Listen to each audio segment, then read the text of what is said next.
Por muitos anos, a história de Cristina Ortiz Rodrigues, mais conhecida como La Veneno, foi amplamente contada nas sombras, mas graças à HBO Max, a magia da vida da falecida artista espanhola chegou às telas na forma da minissérie de sucesso Veneno. Quer saber a história completíssima da Cristina Ortiz Rodrigues, mais conhecida como Cristina La Veneno? Então continue assistindo esse vídeo. Mas antes de tudo, prazer, meu nome é José Heitor, essa é mais uma quarta-feira aqui no canal. Antes de mais nada, já deixa o seu like, é muito importante, se inscrevam no canal.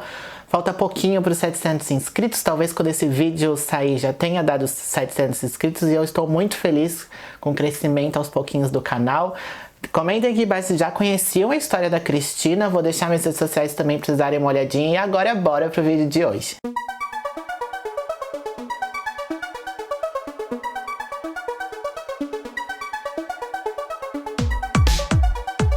Cristina Ortiz Rodrigues nasceu José Antônio Ortiz Rodrigues no dia 19 de março de 1964, na pequena cidade espanhola chamada Adra. Cristina era um dos 6 filhos de José Maria Ortiz Lopes e Maria Jesus Rodrigues Rivera e teve uma infância infeliz na cidade conservadora. Ela até cita em diversas entrevistas que ela concedeu quando ela fez sucesso que a vida infantil dela, quando ela era jovem, era muito difícil. A comunidade onde ela morava, em Adra, era super conservadora, os pais dela nunca apoiaram ela.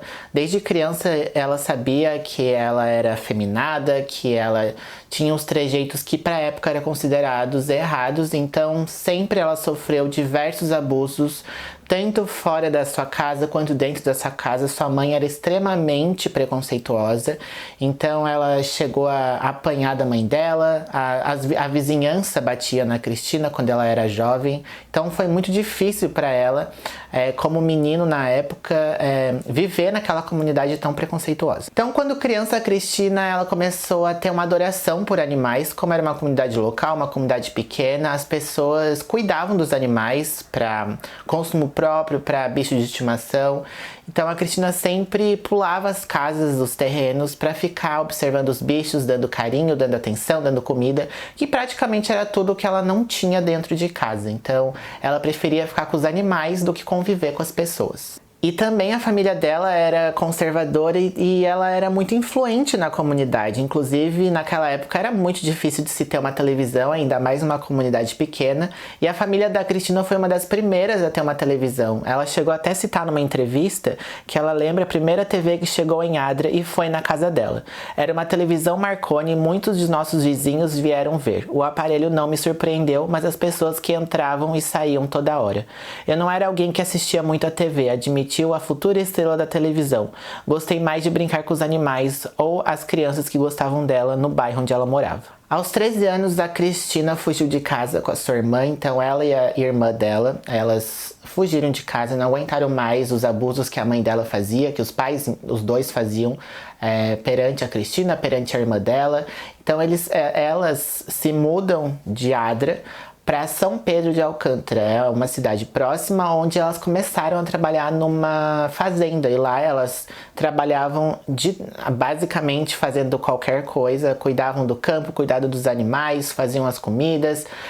A família que tinha essa fazenda meio que acolheu as duas nessa situação e elas começaram a trabalhar em São Pedro de Alcântara. Inclusive, como a Cristina, na época, José Antônio, não tinha condições de não poder trabalhar, de ficar apenas estudando, ela largou os estudos, por isso a Cristina era analfabeta. Então a Cristina trabalhou por muito tempo nessa fazenda, mas ela também tinha outros empregos. Ela chegou a ser esteticista, trabalhou em salões de beleza, trabalhou como modelo há algum tempo, trabalhou em lanchonetes como garçonete, como garçom, e então ela foi sobrevivendo nessa vida onde ela era basicamente sozinha. Nesse meio tempo, Cristina, José Antônio, na época, já tinha seus 20 e poucos anos e ele participou de um programa de televisão onde ele iria encontrar o seu sua outra metade um relacionamento afetivo dentro de um programa. E quem ganhasse esse programa ia pra Tailândia. E ele ganhou com uma outra mulher. E eles foram pra Tailândia. E chegando lá, a moça que foi junto com ele falou que ela não queria nada com ele, que ela só queria aproveitar a Tailândia, que ela se inscreveu no programa literalmente para visitar a Tailândia. E ele, José Antônio, na época, aproveitou a situação e foi nesse momento que José Antônio conheceu pela primeira vez uma mulher trans. E ele super se identificou, ele achou que aquilo era realmente o que ele sentia que ele era, então, posteriormente Cristina. Naquela época ele já sabia o que ele sentia, então aquela mulher trans que ele conheceu na Tailândia meio que apresentou para ele um outro universo, e foi nesse momento também que, depois que ele chegou da Tailândia, que ele se muda para Madrid, que foi aonde tudo aconteceu. Em 1991, com mais ou menos 27 anos, Cristina Ortiz Rodrigues mudou-se para Madrid, e foi nesse momento que ela começou a fazer a sua transição de gênero e tomar hormônios. E a Cristina, na época, trabalhava como cozinheira, ela trabalhava na cozinha de um hospital, então ela meio que ajudava na cozinha, mas também ajudava a servir os pacientes. E a partir do momento que a Cristina começou a fazer a sua transição, os diretores do hospital não quiseram mais ela acabou sendo demitida justamente por esse preconceito que existia e que existe até hoje. Então a Cristina foi demitida por conta que ela mostrou para as pessoas que ela estava fazendo a transição, as pessoas tinham muito preconceito em relação a isso e tem ainda, então ela acabou sendo demitida e foi nesse momento que a Cristina se viu nas ruas e tendo que trabalhar como garota de programa. A Cristina então começou a trabalhar em Madrid, na metade dos anos 90, como garota de programa no Parque del Oeste. É um parque super conhecido lá, onde inúmeras garotas de programas travestis trabalham e trabalhavam lá. E lá ela conheceu Paca La Piranha, uma das grandes amigas dela, que se tornaram grandes amigas até o resto da vida da Cristina.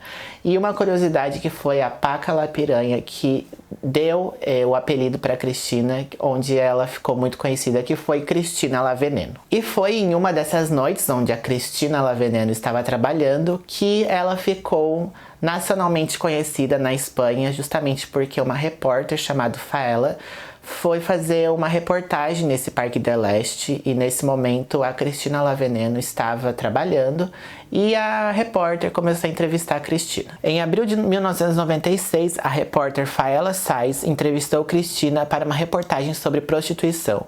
O segmento foi ao ar no programa noturno Esta Noche Cruzamos el Mississippi e o humor franco e vulgar de Cristina conquistou imediatamente o público. O apresentador Pepe Navarro posteriormente convidou Cristina para se tornar regular no programa e ela se tornou uma personalidade de TV reconhecida nacionalmente. Cristina era uma mistura de ternura, verboriosidade e folclore fora do comum, disse Pepe Navarro ao La Razón.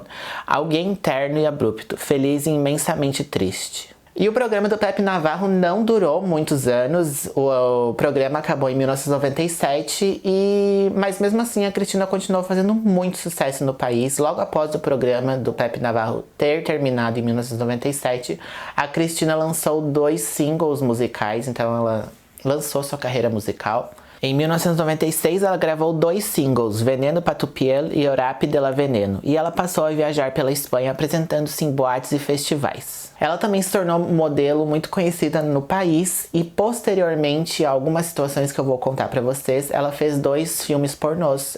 São coisas que ela não gosta de falar sobre isso, ela se arrepende muito de ter feito esses 2 filmes, mas na situação que ela se encontrava, que eu já vou mencionar, ela acabou aceitando fazer esses 2 filmes pornôs. Sua carreira estratosférica, super rápida, que aconteceu muitas coisas em poucos anos, foi deteriorada pelo tempo. A Cristina tinha muitos problemas com drogas, com dinheiro, então ela acabava gastando muito. Ela arrumou um namorado italiano, onde ela era extremamente apaixonada.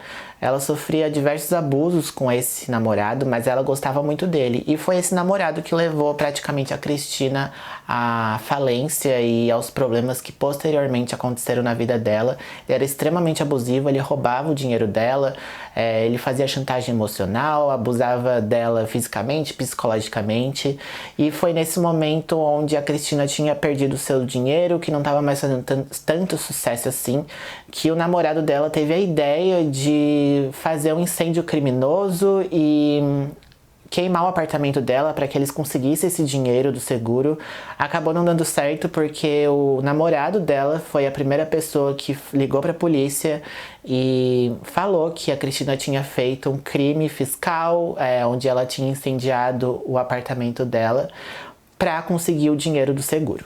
Cristina acabou passando 3 anos em uma prisão masculina. Naquela época, pessoas trans não podiam escolher onde elas queriam estar quando fossem para a prisão. Então, a justiça espanhola colocou a Cristina, uma mulher trans, em uma cadeia masculina. De acordo com El País, essa opção tornou-se possível após um caso de 2006. E segundo La Vanguardia, ela teria sofrido abuso e estupro atrás das grades e sua saúde se deteriorou rapidamente.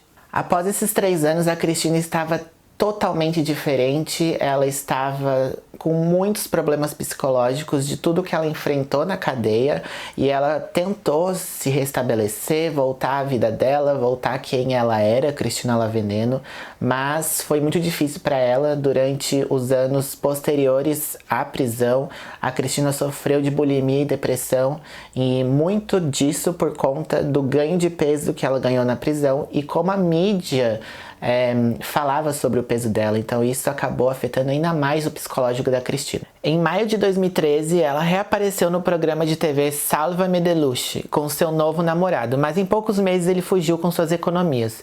Em 2014, ela disse ao La Vanguardia que cumpriu 8 meses de prisão novamente depois de ser confundida com outra suspeita. Dessa vez, ela ficou em uma prisão para mulheres. Valéria Vegas é uma escritora trans espanhola e ela escreveu as memórias da Cristina Laveneno. Então ela fez diversas entrevistas com a Cristina, elas se tornaram grandes amigas e a Valéria tinha o sonho, o desejo, a vontade de escrever um livro sobre a história da Cristina Laveneno contada pela própria Cristina. Como a Cristina era analfabeta, então era muito difícil a Cristina escrever com suas próprias palavras, propriamente escrever. Então tudo o que a Valéria fez foi ouvir a Cristina, ouvir as histórias dela, escutar o que ela tinha para falar, e nisso a Valéria foi escrevendo tudo e posteriormente isso se tornou em um livro de memórias lançado em 2016. Valéria tinha esperança de que o livro devolvesse a dignidade e a fama que a Cristina já desfrutou como uma das melhores artistas da Espanha. O livro de memórias esgotou imediatamente e continha confissões chocantes de conexões com celebridades famosas, políticos e jogadores de futebol. Na sequência de seu lançamento, Cristina disse que recebeu ameaças de morte. Infelizmente, poucos meses depois do lançamento do livro, que a Cristina tinha amado, ela tinha se sentido renovada sobre as pessoas terem a vontade de escutar quem ela era, a história dela. No dia 5 de novembro de 2016, a Cristina foi encontrada inconsciente dentro da sua casa e foi levada para o hospital. Ela tinha hematomas no corpo inteiro e com um ferimento profundo na cabeça. Ela foi levada para o Hospital Universitário La Paz, em Madrid, onde morreu 4 dias depois. E a Espanha, os espanhóis fizeram todo um caso sensacionalista sobre a morte da Cristina Laveneno, por ser uma figura tão importante e tão enigmática no país. Então, muitos programas fizeram reportagens sobre a morte da Cristina. O que realmente aconteceu com a Cristina, pouca gente sabe, ninguém sabe, mas os legistas falam que ela teve um acidente sozinha em casa, caiu da escada, se machucou, bateu a cabeça e acabou falecendo.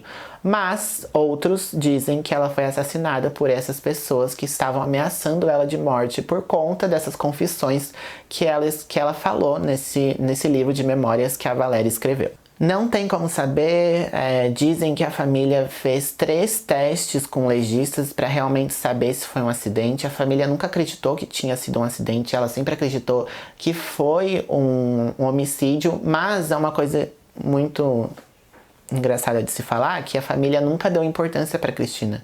Eles nunca apoiaram Cristina, nunca estiveram perto, e na hora da morte eles foram os primeiros a ir lá ia começar a incomodar em relação a tudo. Suas cinzas foram espalhadas no Parque del Leste de Madrid, onde a Cristina trabalhava, e hoje você pode encontrar uma placa comemorativa em sua homenagem. Um participante no El País, na inauguração da placa, até fala: ela não era uma ativista, mas uma pessoa que deixou uma marca e causou uma profunda impressão. À sua maneira, ela abriu uma janela de visibilidade para o coletivo trans.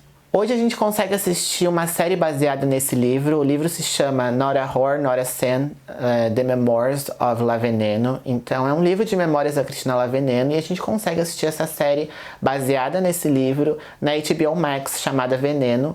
É uma série fantástica, eu já assisti, é incrível, é profundo, comovente, a história dela é incrível, o jeito que eles contaram a história dela é surreal, é muito bom. Sei que a HBO Max não é a mais fácil de ser encontrada pra gente conseguir assistir, as séries também não, mas se vocês tiverem a oportunidade, assistam, é fantástica e eu recomendo demais, demais, demais. A produção não poupa esforços para mostrar a dura realidade da vida das travestis, mostrando toda a crueldade e sofrimento que a falta de oportunidade e a marginalização causam na vida destas mulheres. A vida de La Veneno foi variada e caótica, mas sempre fascinante. La Veneno foi uma das primeiras mulheres trans a se tornar amplamente conhecida na Espanha e desde então foi reconhecida como um ícone trans pioneiro. E é assim que eu encerro esse vídeo. Eu estou extremamente feliz de ter contado a história da Cristina La Veneno. Fazia um tempinho já que eu queria trazer para vocês, mas eu queria contar com muito respeito. Então, espero que vocês tenham gostado do vídeo. Eu tô muito feliz de ter feito ele. Deixem seu like, é muito importante. Se inscrevam no canal, vamos fazer esse canal crescer. Comentem aqui embaixo o que vocês acharam do vídeo de hoje. Vou deixar minhas redes sociais pra vocês darem uma olhadinha também. Voltamos com as quartas efêmeras. Às vezes eu dou uma sumidinha, mas eu sempre volto. E é isso, gente. Uma ótima semana e até a nossa próxima quarta efêmera.